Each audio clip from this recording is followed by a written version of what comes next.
Sholawat serta salam semoga selalu tercurah kepada Nabi Muhammad Shallallahu Alaihi Wasallam. Sahabat Sri Story, sebelum lanjut ke cerita, jangan lupa tekan tombol subscribe, aktifkan loncengnya, dan bantu channel ini dengan like serta share-nya. Ingat, hidup ini penuh ujian, dan dari setiap kisah, selalu ada hikmah. Seperti kisahku ini, Bintang, aku wanita miskin dari Kediri, yang akhirnya dinikahi oleh majikan Arab demi menyelamatkan ayahku yang sakit keras. Tapi semua tak semudah yang kalian bayangkan. Langsung saja kita mulai ceritanya. Bintang, namaku Maryam, aku lahir di sebuah desa kecil yang jauh dari gemerlap kota, di sebuah sudut sunyi Kediri, Jawa Timur. Di tempat itu, waktu seolah berjalan lambat. Jalanan tanah merah menjadi saksi kehidupan kami yang sederhana, terlalu sederhana hingga kadang tak layak disebut kehidupan. Lebih tepatnya perjuangan yang tak kenal lelah. Bintang, aku satu-satunya anak dari sepasang manusia kuat yang setiap hari mengukir ketegaran di wajah mereka.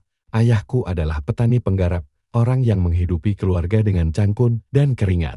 Ia tak memiliki sawah sendiri, hanya menyewa atau menggarap lahan milik juragan desa, lalu dibayar ala kadarnya. Di buku lebih keras lagi nasibnya. Menjadi tukang cuci panggilan, berkeliling dari rumah ke rumah, menjinjing ember dan sabun dengan tangan yang pecah-pecah, kadang dengan luka kecil. Karena deterjen murahan yang menyayat kulit.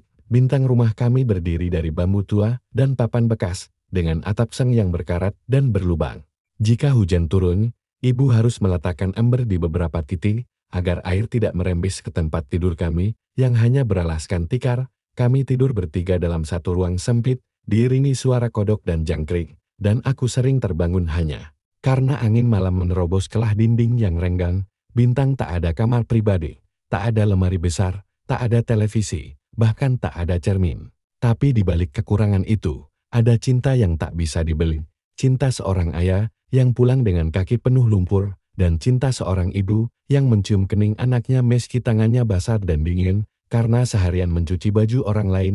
Bintang, aku tumbuh dengan rasa malu yang terpendam. Di sekolah, aku sering berpura-pura bahagia. Aku mengenakan seragam yang sudah disambung-sambung, sepatu bolong yang disumpal kertas, dan tas robek yang dijahit ulang oleh tangan ibu.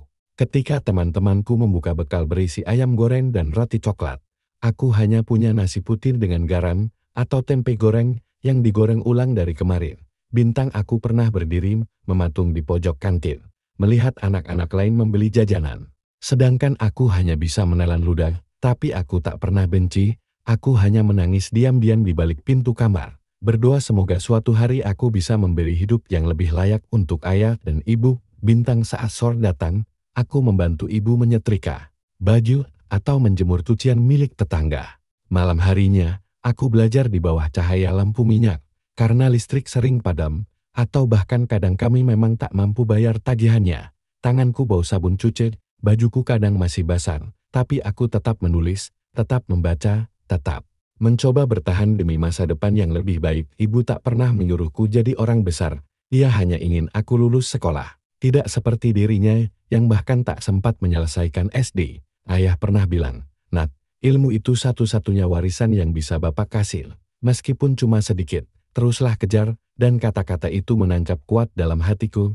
Ia tak bisa memberi warisan berupa tanah atau rumah, tapi ia mewariskan semangat dan kejujuran. Ketika akhirnya aku lulus SMK, aku berdiri di depan panggung dengan tangan gemetar. Seragamku lusuh, sepatuku pinjam dari sepupu, dan rambutku aku potong sendiri dengan gunting dapur. Tapi hari itu, aku merasa seperti ratu. Bintang, aku melihat ibu duduk di pojok aula sekolah, menangis dalam diam, dengan baju pinjaman yang paling rapi yang ia punya. Ayah tak bisa datang, karena tengah sakit demam, dan tetap memaksa bekerja di sawah, demi membeli beras untuk malam itu. Hatiku seperti diremuk. Aku ingin memeluk mereka berdua dan berteriak, "Tunggu aku akan membalas semua ini." Bintang, tapi aku sadar, untuk membalas pengorbanan mereka, aku tak bisa hanya duduk diam di desa ini. Aku harus pergi, meninggalkan rumah red yang penuh kenangan, meninggalkan bau tanah yang selalu menenangkan, meninggalkan ibu yang selalu tersenyum meskipun menahan tangis. Aku harus keluar dari lingkaran kemiskinan ini, meskipun jauh, meskipun menakutkan. Meskipun penuh risiko, aku harus keluar negeri, aku harus mencari jalan lain, demi ayah, demi ibu, dan demi janji kecilku saat aku masih anak-anak. Saat aku pernah berkata kepada ibuku, suatu hari, kita gak akan lagi makan nasi sama garam ya. Bu, kita makan ayam goreng tiap hari. Setelah lulus SMK dan beberapa bulan membantu ibu di rumah, aku akhirnya mantapkan hati untuk pergi ke luar negeri, Arab Saudi, tanah asing yang hanya pernah aku dengar dari khutbah Jumat atau ceramah ustaz. Di masjid, tanah para nabi, tanah yang katanya suci. Tapi bagiku saat itu lebih seperti tanah penuh teka-teki yang entah akan menyelamatkanku atau menghancurkanku. Bintang aku mendaftar melalui jalur resmi, dibantu oleh tetangga yang pernah lebih dulu ke sana. Setelah proses panjang, surat menyurat, pelatihan singkat, dan air mata yang tak pernah habis, akhirnya aku mendapat kabar bahwa aku diterima bekerja di sebuah toko parfum milik seorang pria Arab di Riyadh. Gajinya 10 juta rupiah sebulan, jumlah yang terdengar seperti mustahil bagi keluargaku yang penghasilannya selama 3 bulan pun tak sampai segitu. Hari keberangkatan itu, langit Kediri mendung. Ibu memelukku erat di terminal bus, sementara ayah yang baru sembuh dari demam, hanya bisa tersenyum liris sambil menahan batuknya. Tangannya gemetar ketika menyelipkan amplop kecil berisi uang 50.000 kertas kun, buat jajan di jalan ya, nak maaf. Cuma segini, hatiku hancur. Aku ingin menangis keras-keras, tapi hanya bisa menunduk dan mencium tangan mereka berkali-kali. Doakan aku Bu, Pak, aku gak akan lama. Aku pasti pulang bawa sesuatu. Janjiku sambil menahan tangis yang nyaris pecah di dada. Perjalanan panjang dari desa ke Jakarta, lalu penerbangan lebih dari 9 jam ke Arab. Seperti mimpi yang melelahkan, saat pesawat mendarat di Riyadh, panas dan debu menyambutku lebih dulu daripada siapapun. Aku menjejak tanah asing itu dengan hati. Ciut, mataku sibuk melihat ke kiri kanan, takut salah langkah, takut dicurigai, tapi semua kekhawatiran itu, sementara bintang aku sampai di tempat kerja. Sebuah toko parfum yang cukup besar, dengan lampu-lampu kristal dan rak-rak penuh botol kaca mengkilat, berisi wewangian yang harganya bisa lebih mahal dari motor bekas ayahku. Hari-hari awal terasa berat. Aku harus berdiri seharian, melayani pelanggan, menghafal ratusan nama parfum dalam bahasa Arab, dan belajar cara bicara yang sopan, tapi tidak kaku. Aku tak sendirian, ada beberapa pekerja lain dari Indonesia juga, termasuk seorang perempuan bernama Rina. Awalnya, dia tampak ramah. Kami bahkan tidur sekamar di asrama. Tapi seiring waktu, aku mulai merasa ada yang aneh. Rina kerap memandangku dengan tatapan sinis. Ia sering membuat gosip kecil di belakangku. Tapi aku memilih diam. Aku datang ke negeri ini, bukan untuk bertengkar, tapi untuk bekerja dan mengubah nasib. Aku telan semua rasa tidak nyaman demi selembah uang real. Namun nasib baik seolah belum berpihak. Suatu hari, uang toko hilang. Jumlahnya tidak banyak, tapi cukup membuat suasana jadi kacau, dan tiba-tiba, Rina menuduhku yang mencurinya. Ia berbicara keras, menudingku di depan semua orang. Jantungku serasa berhenti, aku tak tahu harus berkata apa. Aku hanya berdiri dengan tangan gemetar, air mata jatuh tanpa isi. Majikan kami, seorang pria Arab tinggi berjanggut lebat, tampak marah, tapi bukan padaku. Ia memanggil semua staf, mengecek kamera pengawas, dan setelah beberapa jam penuh ketegangan, semuanya terbukti, akulah yang difitnah. Rinalah yang diam-diam mengambil uang itu dan menyelipkannya ke tasku, agar aku yang disalahkan. Hari itu juga, majikanku memecatnya dan menyuruhnya pulang. Bintang, sejak kejadian itu, hidupku berubah. Majikanku, yang selama ini nyaris tak pernah bicara padaku, selain soal kerjaan, mulai memperhatikanku lebih dari sebelumnya. Ia memberiku waktu istirahat lebih banyak.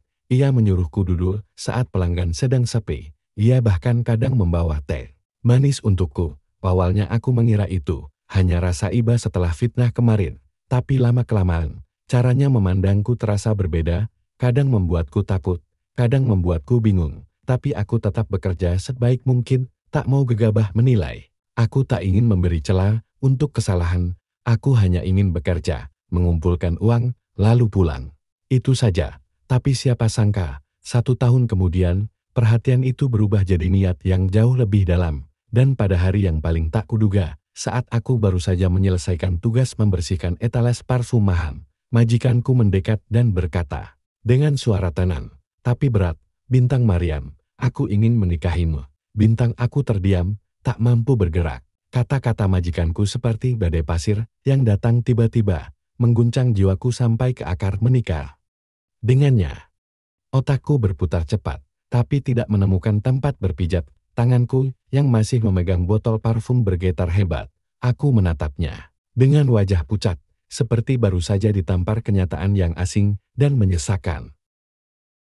Maaf, Tuan, apa maksud Anda?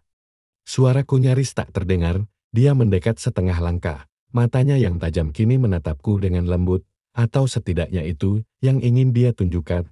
Bintang, aku sudah lama memperhatikanmu, Maryam. Sejak kejadian itu, aku tahu kau berbeda. Kau jujur, kau pekerja keras, dan kau tidak seperti wanita-wanita lain. Aku ingin menjadikanmu istriku. Bintang, aku ingin tertawa, atau menangis, atau mungkin kabur. Tapi tubuhku kaku. Ini bukan kisah sinetron, ini nyata. Aku di negeri orang, sendirian.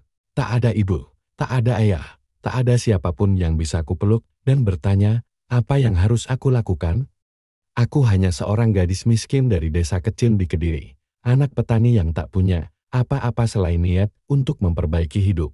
Aku kesini untuk bekerja, bukan untuk dinikahi oleh lelaki asing, terlebih oleh majikan sendiri, Bintang. Tapi hari-hari setelah itu berubah menjadi tekanan batin yang luar biasa.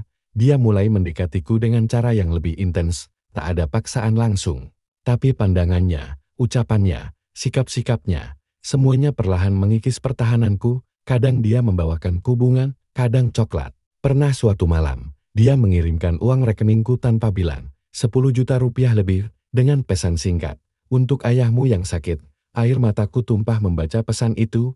Ayahku memang sedang sakit-sakitan, tubuhnya makin lemah sejak aku pergi. Ibuku sering mengabari sambil menangis pelan lewat telepon. Katanya, ayah sering menatap foto kecilku yang kuselipkan di dinding bambu kamar mereka. Aku tahu, pengobatan ayah butuh biaya. Aku tahu, aku tak punya waktu banyak untuk sekadar menunggu nasib baik datang sendiri. Bintang. Lalu suatu malam, di ruang belakang toko, majikanku bicara dengan nada yang lebih tegas, tak lagi lembut seperti dulu.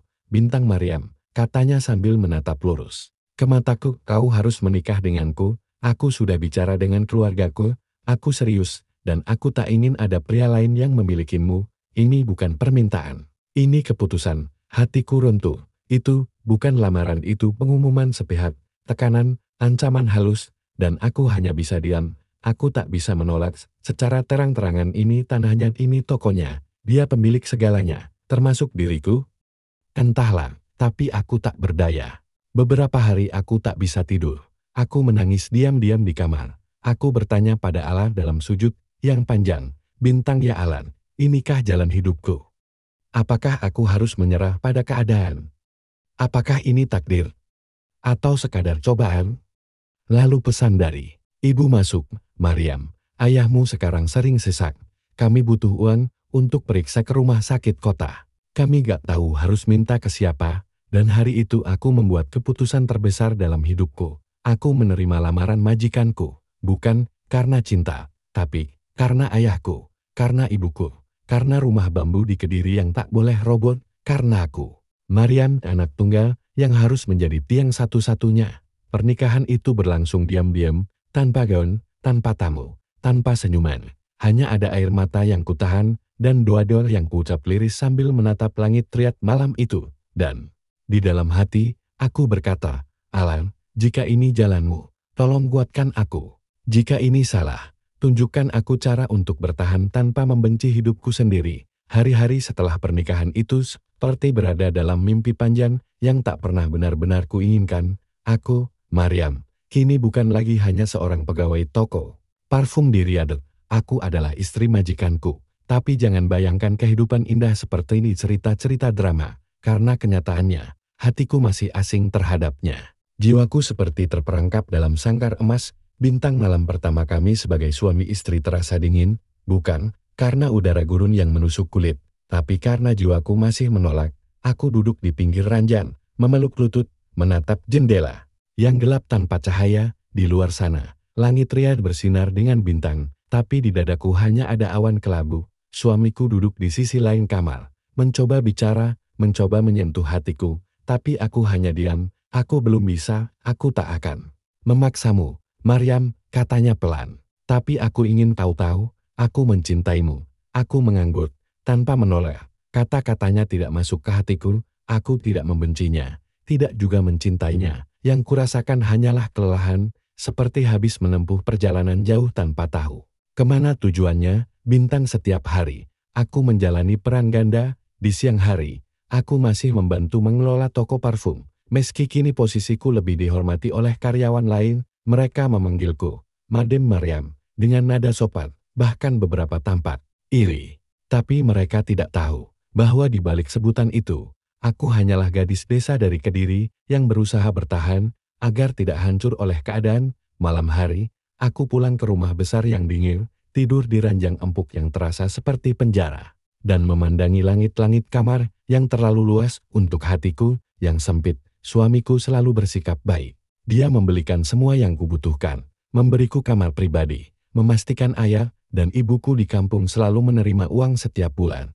Tapi satu hal yang tak bisa dia beli, hatiku. Bintang, seringkali aku menangis diam-diam di kamar mandi. Ku peluk erat handuk yang basah oleh air mata. Aku merindukan rumahku di Kediri, merindukan sawah yang terbentang hijau, merindukan suara ibu memanggilku dari dapur, dan suara batuk ayah dari kamar kayu kami.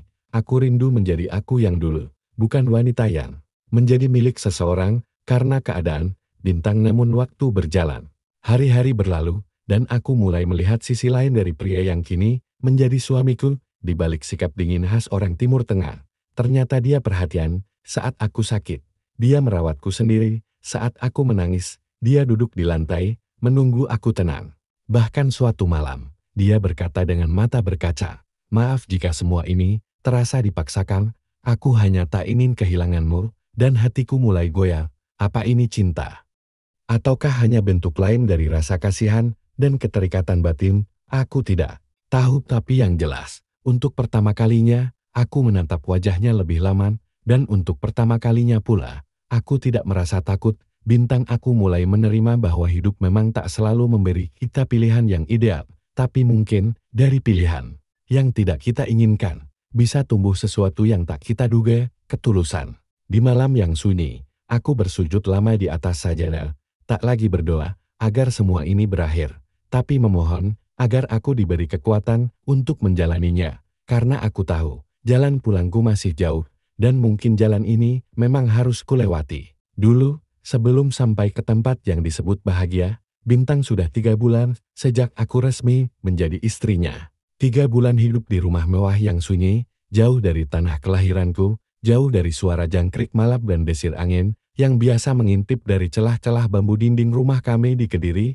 Hari-hariku kini dipenuhi rutinitas yang tampak mewah di mata orang luar, memilih kain terbaik, memasak bersama pembantu rumah, memeriksa laporan ruangan toko, bahkan beberapa kali dia mengajakku ikut rapat. Tapi di balik semuanya, aku masih merasa seperti tamu yang belum diterima oleh jiwaku sendiri. Namun aku mulai membuka hati, bukan karena aku jatuh cinta secara tiba-tiba, tapi karena perlahan aku melihat sisi lain dari suamiku yang dulu hanya ku tahu sebagai majikan. Bintang, dia bukan lelaki romantis, bukan pula tipe pria yang pandai berkata manis, tapi dia punya cara sendiri menunjukkan perhatiannya. Suatu pagi, aku batuk-batuk cukup parah. Tak sampai 5 menit, dia muncul dengan jaket dan berkata, "Kita ke klinik sekarang, aku bisa istirahat saja di rumah," kataku pelan. "Tugas suami melindungi istri, Maryam, kau lupa," katanya sambil tersenyum tipis. Senyum itu sederhana, tapi hangat. Untuk pertama kalinya, aku merasa ada seseorang yang benar-benar menganggapku penting, bukan sekadar buruh, bukan sekadar gadis kampung yang bisa disuruh-suruh. Aku diperlakukan seperti wanita, seperti istri yang berharga. Bintang, malam-malam kami tak lagi sesunyi dulu.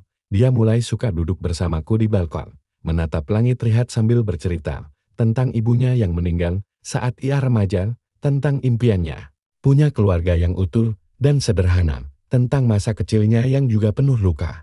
Ternyata, kami berdua sama-sama membawa luka dari rumah, hanya dibungkus dengan cara yang berbeda. "Aku tahu kau belum sepenuhnya mencintaiku, Maryam," katanya suatu malam, "tapi aku akan menunggumu. Aku ingin kau mencintaiku bukan karena paksaan, tapi karena kau melihat siapa aku sebenarnya." Bintang, aku terdiam, hatiku bergetar pelan. Kalimat itu bukan rayuan, itu ketulusan, dan sejak malam itu, aku mulai belajar untuk menerima kenyataan dengan lapang dada.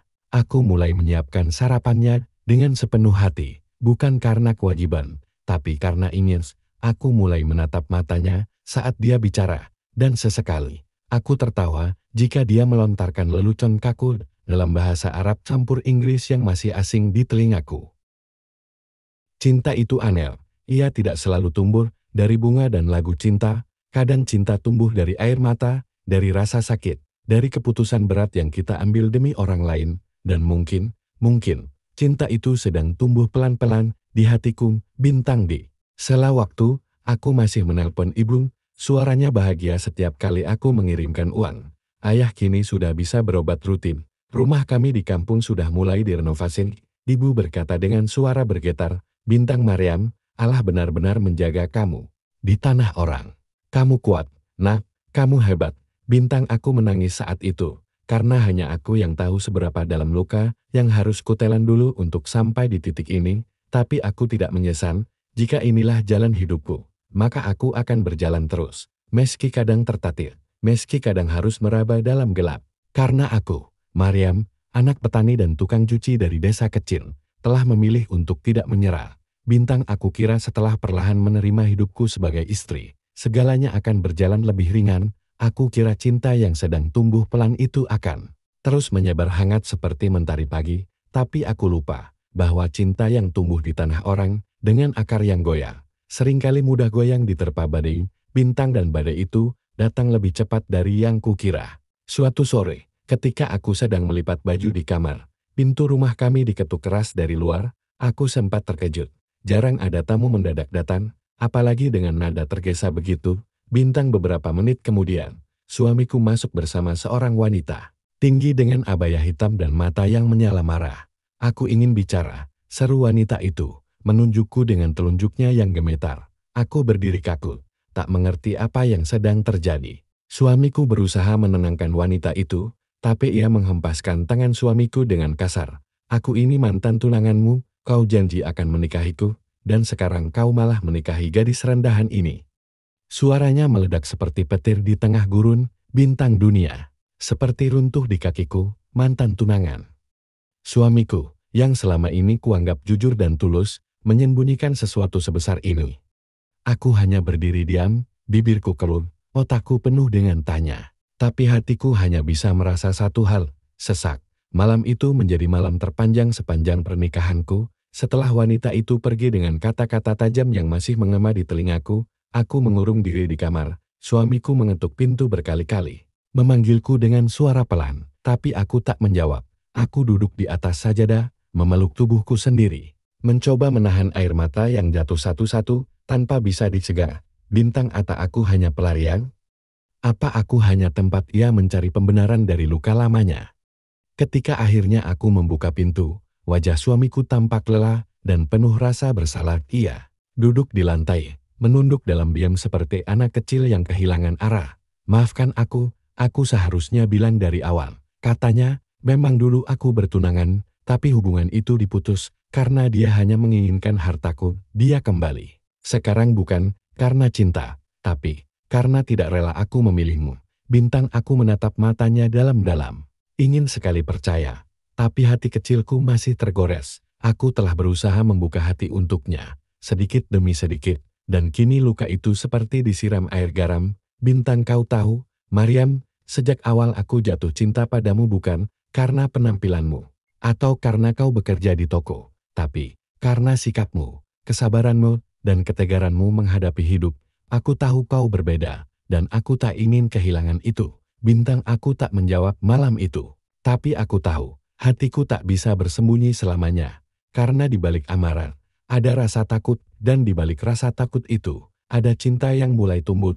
Cinta yang harus diuji bukan hanya dengan waktu, tapi dengan kejujuran dan keberanian. Bintang, aku adalah Maryam, bukan wanita sempurna, tapi aku berhak untuk dicintai dengan sepenuh hati, bukan setengah. Dan malam itu, dalam sunyi yang panjang, aku mengambil napas dalam-dalam, karena aku tahu, badai belum selesai, tapi aku juga tahu, aku tidak akan lari. Bintang, sahabat YouTube Besari Story, terima kasih sudah mengikuti kisah nyata Maryam hingga akhir. Kisah Maryam adalah cerminan dari perjuangan banyak wanita di dunia nyata, yang mungkin terlihat lemah, tapi sesungguhnya menyimpan kekuatan besar dalam diamnya. bintang dari seorang anak petani di pelosok Kediri. Maryam berani menempuh jalan hidup yang tak mudah. Merantau jauh dari rumah, difitnah, dipaksa menikah, lalu menghadapi tekanan demi tekanan yang tak semua orang sanggup jalani. Pesan moralnya, seberapapun keras hidup menekuk tubuh kita, jangan pernah biarkan ia melipat keyakinan dalam hati kita. Mungkin datang dari keluarga sederhana, tapi hati yang tulus, sabar, dan kuat bisa mengubah takdir. Bintang dan yang paling penting, cinta yang sejati bukan tentang siapa yang sempurna, tapi siapa yang bersedia bertahan, meski badai tak kunjung reda. Bintang jangan lupa untuk selalu bersyukur, tetap berdoa, dan percaya bahwa Allah tidak pernah tidur melihat air mata dan perjuangan hambanya. Sebelum video ini berakhir, yuk bantu support channel ini dengan tulis komentar positifmu di bawah, dan subscribe channel Kisah Langit, agar kamu gak ketinggalan kelanjutan cerita Maryam di chapter 8 dan kisah nyata inspiratif lainnya. Bagikan juga video ini ke teman-temanmu. Siapa tahu mereka sedang membutuhkan harapan dan semangat hidup. Sampai jumpa di episode selanjutnya. Wassalamualaikum warahmatullahi wabarakatuh.